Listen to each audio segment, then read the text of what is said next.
إن الحمد لله نحمده ونستعينه ونستهديه ونشكره ونستغفره ونتوب إليه ونعوذ بالله من شرور أنفسنا ومن سيئات أعمالنا من يهدي الله فلا مضل له ومن يضلل فلن تجد له وليا مرشدا وأشهد أن لا إله إلا الله وحده لا شريك له ولا مثيل ولا ند ولا ضد له ولا مكان ولا جهة ولا حيز له ولا زوجة ولا صاحبة ولا ولد له ولا هيئة ولا صورة ولا جثة له مهما تصورت ببالك فالله لا يشبه ذلك ولله المثل الأعلى ولم يكن له كفوا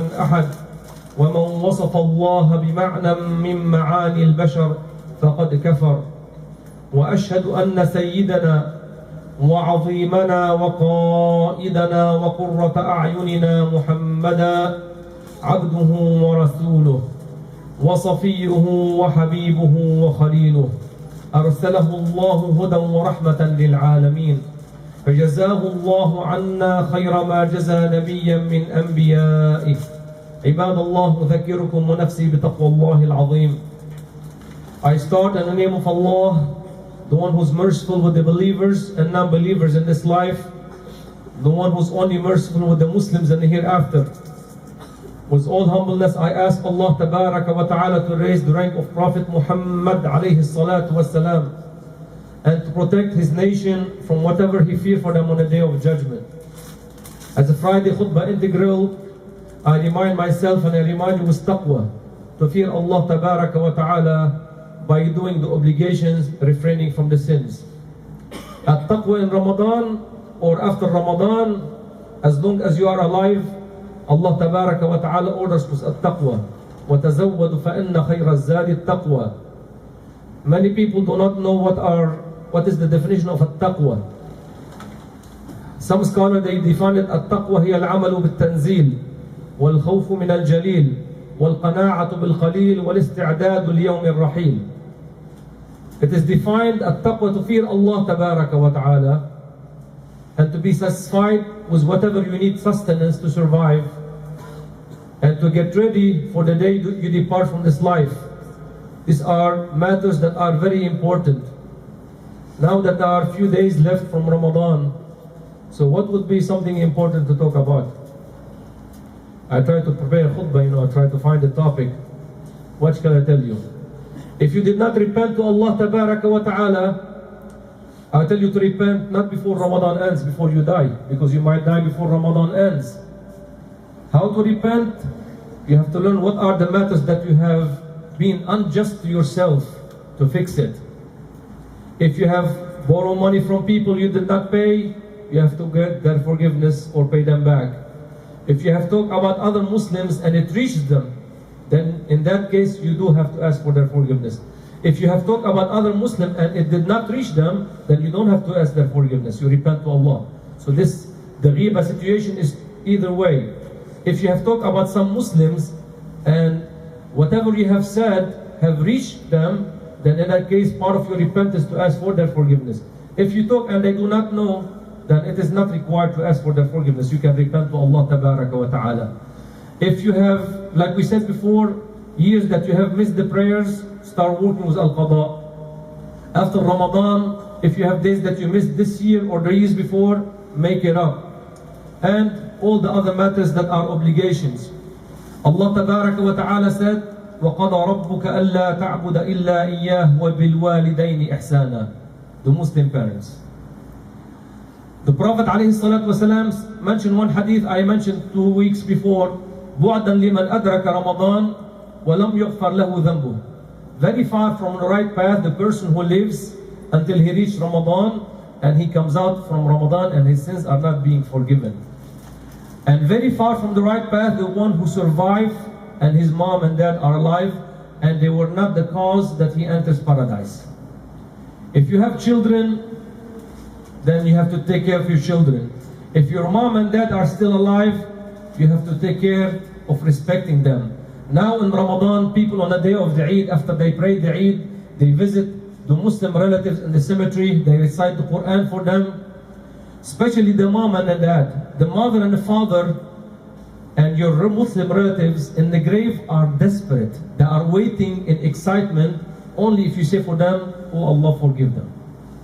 They are waiting in excitement for al-hadayah. The Prophet ﷺ said, the Muslim person when he dies, wait for the gift. What are the gifts?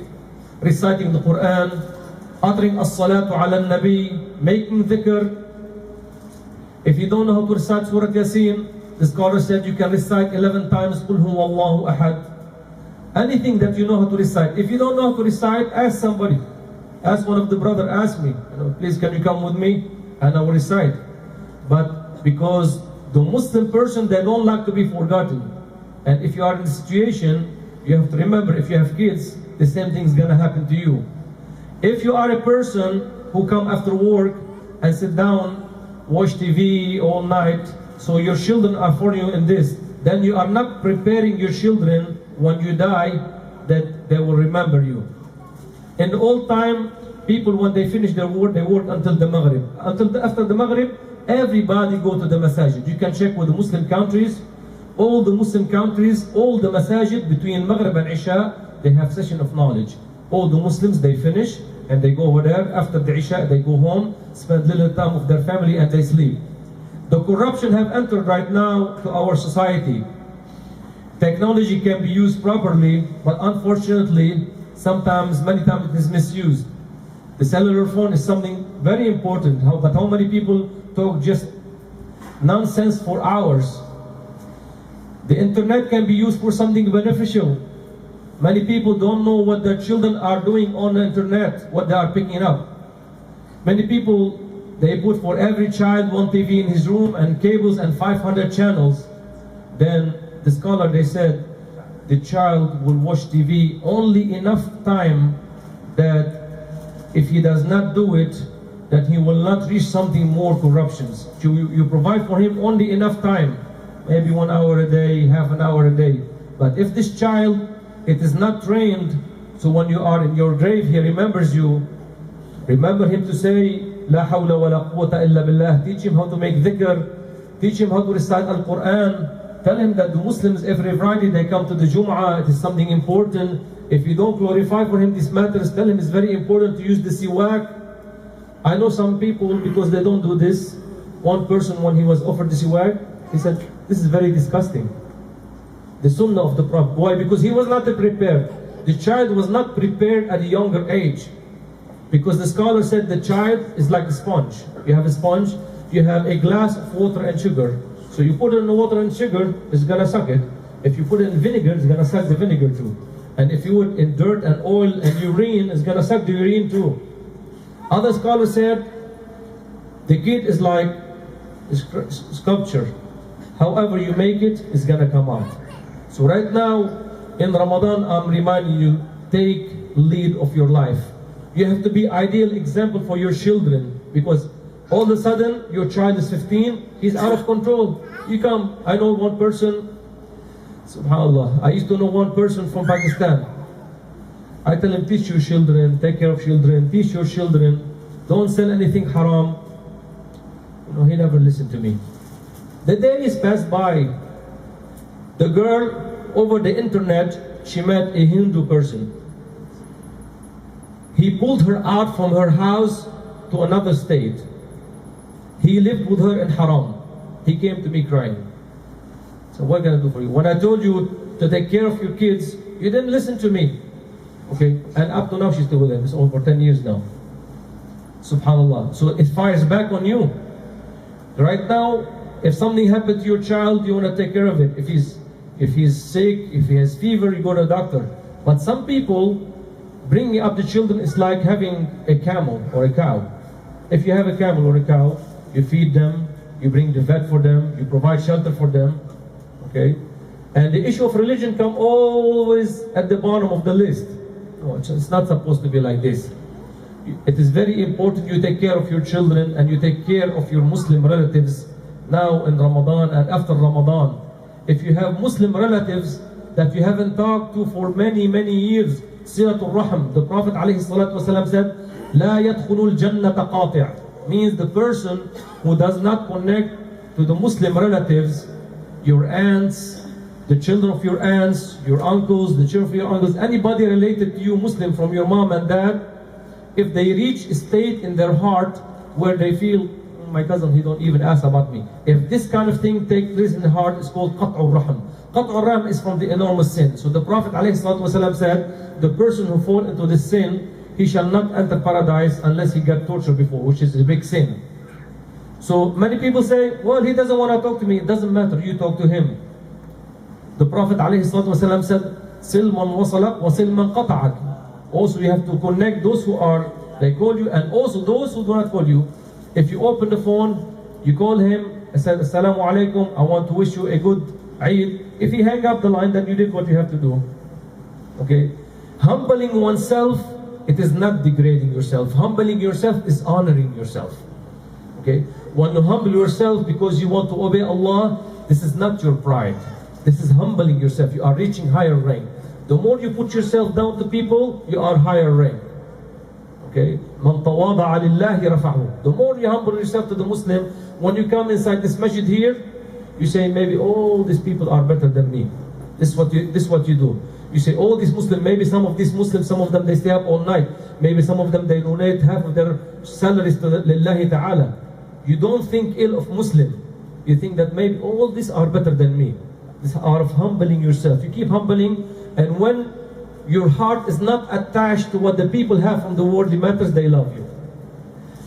Someone have a very nice house, it does not matter to you. Someone have a very nice, it does not attach your heart to what people have.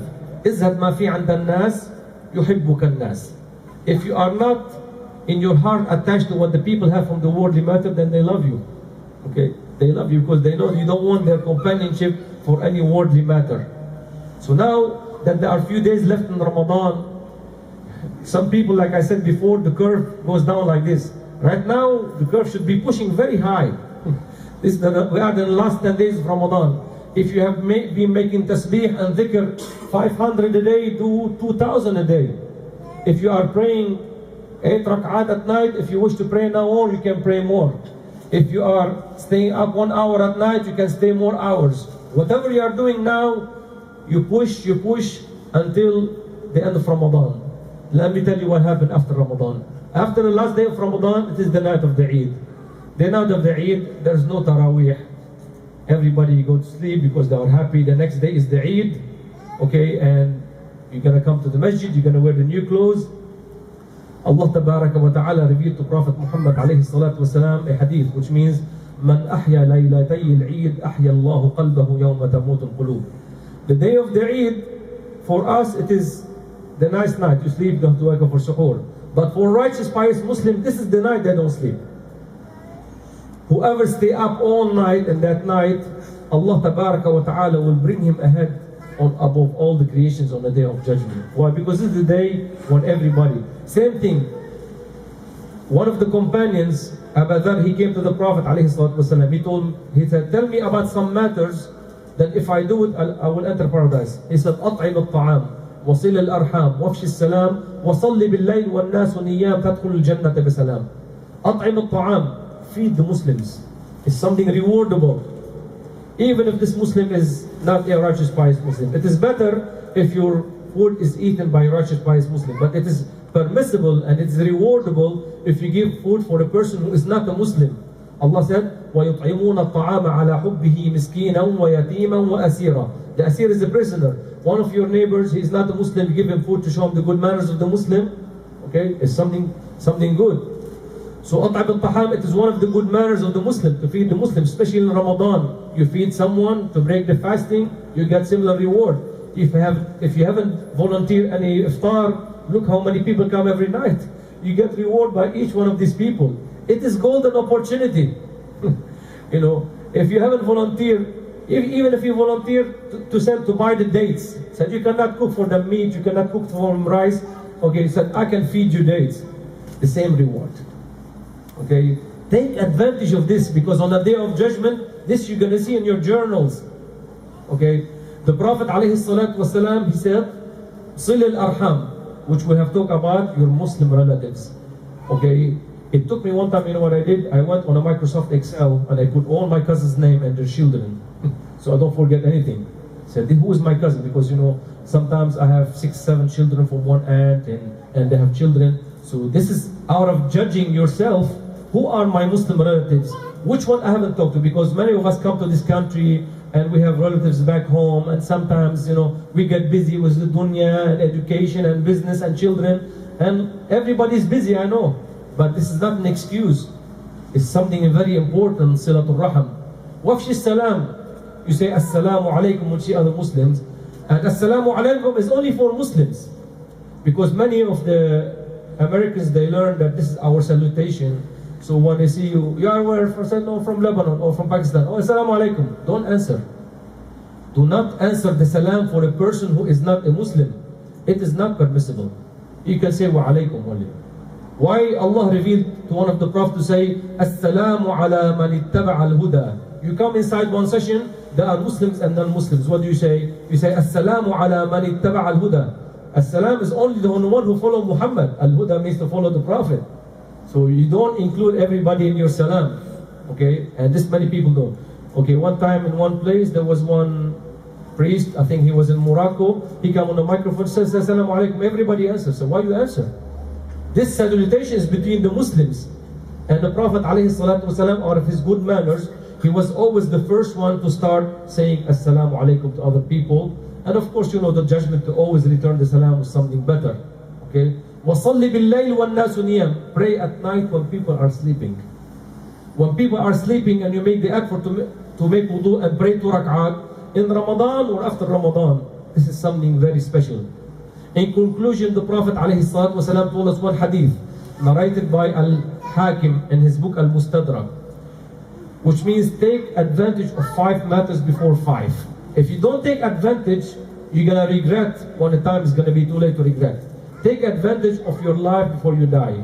Take advantage of your good health before you get sick. Take advantage of your richness before you are poor. Take advantage of your free time before you get more busy. If you take advantage of these matters, okay, because if you don't take advantage, if you spend, some people, they live they work all day, they eat, they drink, they come home, they watch TV, they sleep. This is what they do in life. In Jum'ah, they come to the Jum'ah. In Ramadan, they come to the masjid, that's it.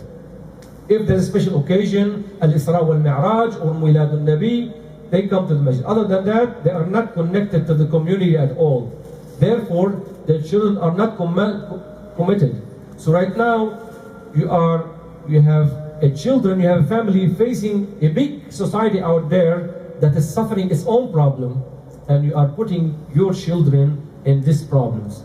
Instead of get them used to come to the masjid, it's okay, you know. Even if your child have school next day, said, come with me, we're gonna go pray the Isha in the masjid. Now he's gonna have respect for that, okay? Even if it's Monday, don't listen to the mom because the mom cried too much. No, he has to sleep, he's gonna be tired tomorrow, okay? Okay, so bring him to the masjid. Let's go and pray. The Muslim, they pray in the masjid, they pray in jama'ah. You teach him about wudu, teach him about recite the Quran, teach him to say La ilaha illallah. So during the day, before you start the test, say Bismillah. If you are taking math test, teach the children, say Bismillah before you start the test. Okay? And there are some ayat he can memorize, that if he's memorizing something in science, it's very easy to memorize. So if you take advantage of your life to take care of your kids, it's gonna come back to you. But if you are not taking advantage of this right now, when the kids grow up and you are dead, it's too late to take advantage. Right now, may Allah bless those people who are, are sitting on the chairs. Some of us are younger, okay? Some of us don't sit on the chair. But if we live, our turns will come. Everybody, because you are strong, you are stronger, then you are weaker, and then you die. We all go through this curve. So you have to take advantage that right now you can stand up and pray 10 rak'at.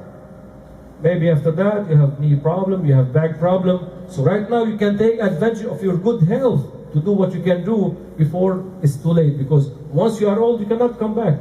You cannot bring back time. If you are in the 60, you cannot go back to 20. You cannot go back to the 30. That's it. It's a cycle. And you take advantage if Allah tabaraka wa ta'ala provided for you. And I'm sure all of us, alhamdulillah, we are doing good in this country.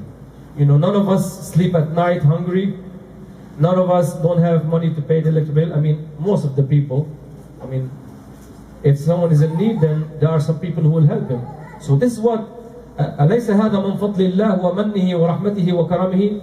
Isn't that Allah tabaraka wa ta'ala gave you? Allah gave you your health, Allah gave you your body, Allah gave you the money and a job and opportunity. Okay? In my countries, I know some people, the whole month, they cannot afford to eat meat. They only eat grain. Unless someone slaughter and give them, they cannot afford it. They work the whole month for $300, not the week, the whole month. And I'm sure in your countries there are similar cases. So Allah tabaraka wa ta'ala distinguish you from those people. Allah, by His mercy, you have the opportunity to come here, to study, to go to university, to have a job.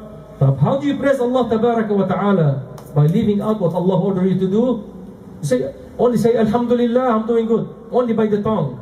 But physically, you are not saying anything, Alhamdulillah. By the tongue you are saying Alhamdulillah, yes. But are you doing what Allah tabaraka wa ta'ala ordered you? Subhanallah, I come for a long time to the masjid. You know, at the time of the prayers, we hardly find anybody here. You know, it's deserted. Okay? وَمَنْ يُعَمِّرْ بُيُوتَ اللَّهِ? Who is going to come here? If the Muslims do not come here, who's going to come here? When you come here, you come with the intention, said, I want to make Hassouneh wal Jama'ah victorious. You know, you don't say nobody comes, you do yourself. You come and he will come and he will come. Okay? There's no reason why on one weekdays there's not enough numbers at Salat al-Isha like we have for at-Taraweeh. There's no excuse. The TV can wait, you know. You can flip the 500 channel, you know, when you go back home. Okay? But if you are sitting, oh, I'm tired. Because if next day you have a business, you don't say, well, tomorrow I'm not going to open the store. No, it's your business, it's your money. But to the masjid, oh, I'm tired, and I will go on Friday, I'll go on the weekend, next day I don't have work. So then your balance is not functioning right. Okay? Because the business, when you die, you leave it here. Your children will take it and sell it, or your wife will sell it, you will find another husband. Okay? But coming to the masjid, this hasanah, nobody can take it from you. It is a hasanah that you have acquired. Your money, your clothes, your car, your belonging will be distributed. But the hasanah is yours.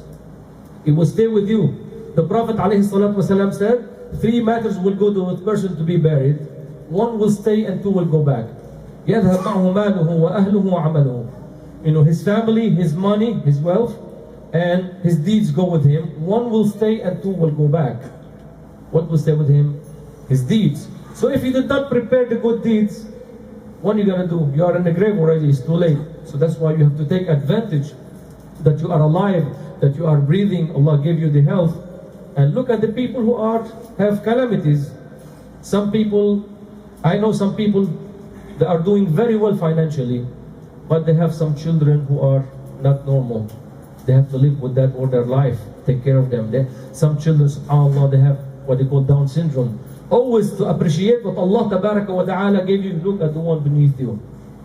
If you have a job, look at the person who don't have a job. If you have a business, look at the employee. If you are making $10 a day, look at the person who don't have nothing to eat. Always look at the people beneath you in the worldly matters, and always look up to the people who are doing more in religion, so we can motivate. So this is my final message in Ramadan.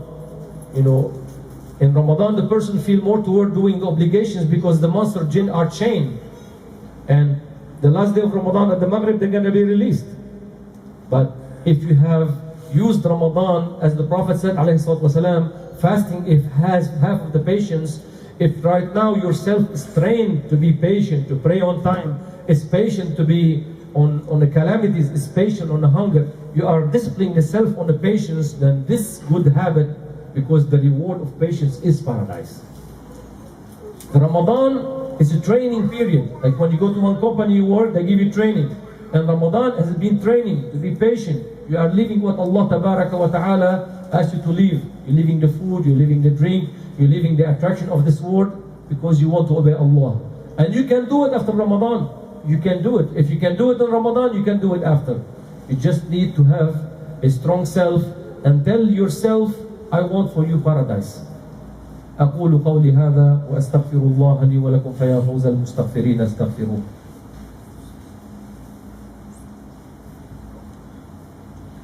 الحمد لله ثم الحمد لله وصلى الله على سيدنا محمد وعلى آله وأصحابه الطيبين الطاهرين. In very brief, I will talk to you about the zakat. There are different types of zakat. The zakat of the body, al-badan, or called zakat al-fitr, or called sadaq al-fitr. All of this is one. This is any person who lived part of Ramadan and part of Shawwal. So if we have a woman pregnant, she delivered the last day of Ramadan before Maghrib, then this child is subject to zakat. Zakat al-fitr, as it is mentioned in Surah Al-Tawbah, have to be given to 8 different kinds. So that's why Al-Imam, may Allah bless him, specified for you a box if you want to put zakat al-fitr. It is permissible to pay it during Ramadan. It is sunnah to pay it after the prayer. And if you leave it, it's sunnah to pay it before the prayer, before you pray the Eid. And it is makruh if you leave it under the prayer before the Maghrib. Okay, so then zakat al-fitr have to go to al-fuqara wal-masakin, the poor Muslims. The poor Muslims mean the poor Muslims who do not find enough to survive. A person needs $10 to live every day. Either he's making 7, faqir, or miskin making less than 5, making less than half. Those are al-fuqara wal-masakin. It is not the fuqara wal-masakin, someone who have 2 houses but he's falling on a mortgage of one of them. Okay, that's not what we are talking about. Or he has 3 cars but he don't have money to pay the insurance for one of the cars. That's not what we're talking about. Really, he need to live $10 a day and he's making 7, it's faqir. Or miskin, he's making 3. So those are al-faqara. So that's why you give it to the right people, and inshallah it will be given to the right people who are deserving.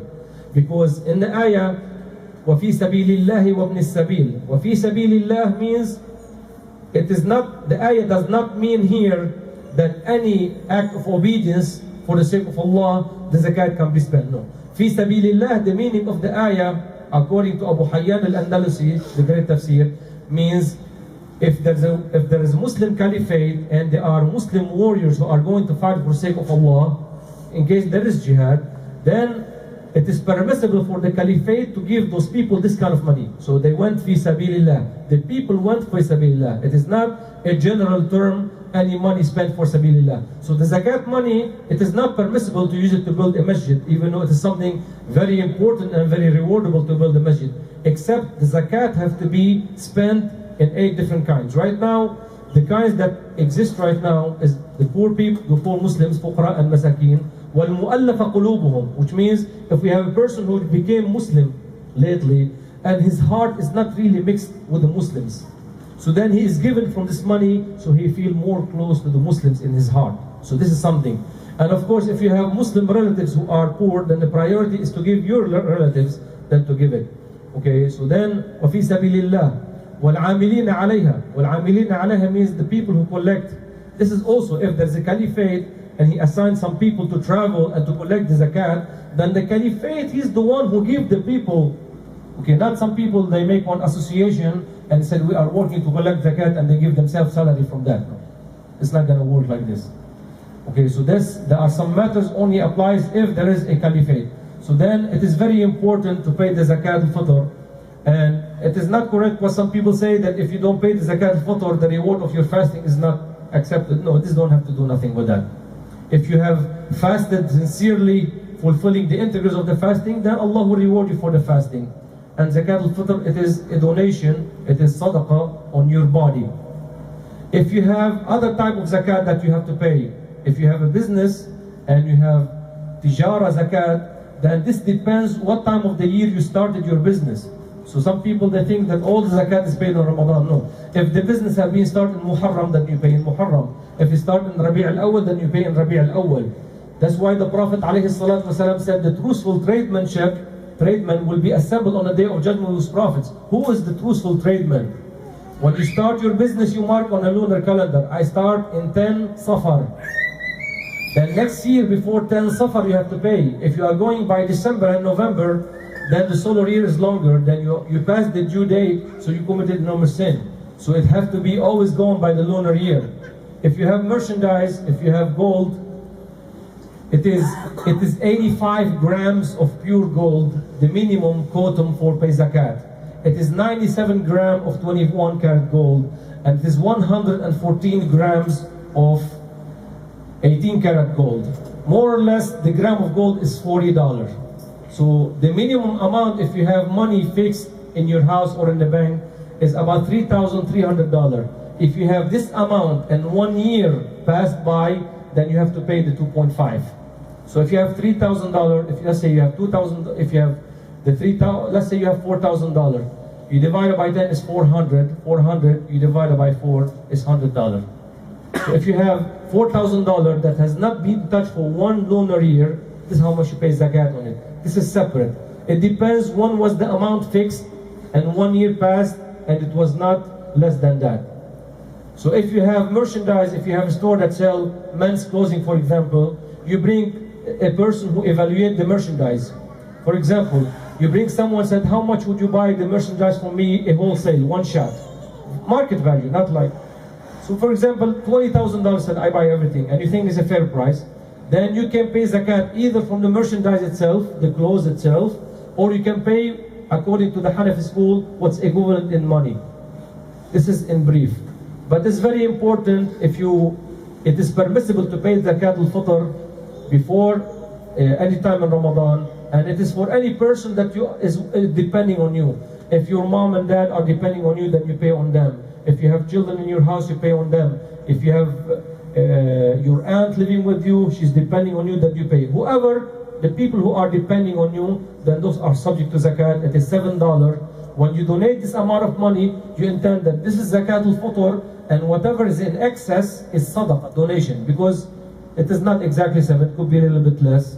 So like this, to be on the safe side, you said, this is my zakat al-fitr for this year, for me and my family. Whatever is excess of it, then it will be donation lillahi ta'ala. وَاعْلَمُوا عِبَادَ اللَّهِ أَنَّ اللَّهَ تَبَارَكَ وَتَعَالَى أَمَرَكُمْ بِأَمْرٍ عَظِيمٍ في محكم التنزيل في قوله تعالى إن الله وملائكته يصلون على النبي يا أيها الذين آمنوا صلوا عليه وسلموا تسليما اللهم صل على محمد وعلى آل محمد كما صليت على إبراهيم وعلى آل إبراهيم إنك حميد مجيد اللهم بارك على محمد وعلى آل محمد كما باركت على إبراهيم وعلى آل إبراهيم إنك حميد مجيد اللهم اغفر للمؤمنين والمؤمنات الأحياء منهم والأموات اللهم اشف مرضى المسلمين اللهم فرج كربات المسلمين اللهم أعز الإسلام والمسلمين O Allah Tabaraka wa Ta'ala, make us among the righteous, pious Muslim. O Allah Tabaraka wa Ta'ala, end our life with Al-Islam. O Allah Tabaraka wa Ta'ala, end our life as perfect believers. O Allah Tabaraka wa Ta'ala, accept from us our fasting and our acts of obedience. O Allah Tabaraka wa Ta'ala, make us among the righteous, pious Muslim, among the humble Muslims. O Allah Tabaraka wa Ta'ala, save us from the torture in the grave and save us from the torture in the hereafter. O Allah Tabaraka wa Ta'ala, we ask you to assemble us under the banner of Prophet Muhammad alayhi salatu wasalam on the day of judgment. O Allah Tabaraka wa Ta'ala, we ask you to make us among the one who exit Ramadan and all their sins are being forgiven. O Allah Tabaraka wa Ta'ala, we have been unjust to ourselves, we have committed sins, but we seek your mercy and your forgiveness in this blessed day, in this blessed month, in this blessed hour, in this blessed place, in this blessed moment, Ya Allah. O Allah Tabaraka wa Ta'ala, forgive our sins and grant us righteous, pious offspring that will remember us when we die and will recite the Quran for us, Ya Rabbal Alameen. O Allah Tabaraka wa Ta'ala, we ask you that Al-Quran Kareem will testify for us on the day of judgment and will not testify against us, Ya Rabbal Alameen. عباد الله اتقوا الله واعلموا عباد الله أن الله يأمر بالعدل والإحسان وإيتاء ذي القربى وينهى عن الفحشاء والمنكر والبغي يعظكم لعلكم تذكرون اذكروا الله يذكركم واشكروه يزدكم واتقوه يجعل لكم من أمركم مخرجا وأقم الصلاة